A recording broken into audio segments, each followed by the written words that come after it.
ಹೇಳ್ಬೇಕಂದ್ರೆ ಇದು first time ನಾನೊಂದು ಸೂಪರ್ ಸ್ಪೋರ್ಟ್ನ ಓಡಿಸ್ತಾ ಇರೋದು. ಕ್ರೇಜಿಯಾಗಿದೆ ಸೌಂಡ್ ಅಂತೂ.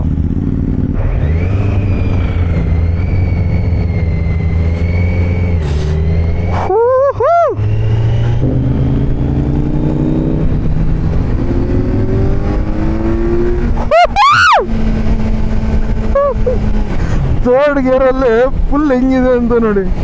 ಸರಿ, ಫಸ್ಟ್ ಟೈಮ್ ಆರ್ಲಿ ಡೇವಿಡ್ಸನ್ ಓಡಿಸ್ತಾ ಇರೋದು. ನಾನು ಫಸ್ಟ್ ಟೈಮ್ ಕವಾಸಾಕಿ ಒಂದು ನೇಕೆಡ್ ಸ್ಪೋರ್ಟ್ಸ್ ಬೈಕ್ ಓಡಿಸ್ತಾ ಇರೋದು. ಪವರ್ ಡೆಲಿವರಿ ಅಂತೂ ಯಾಕೆ ಕೇಳ್ತೀರಾ.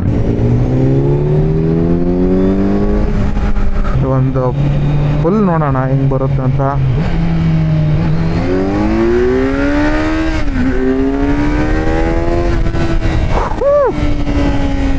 ಪವರ್ ಡೆಲಿವರಿ ಅಂತೂ ಕ್ರೇಜಿಯಾಗಿದೆ.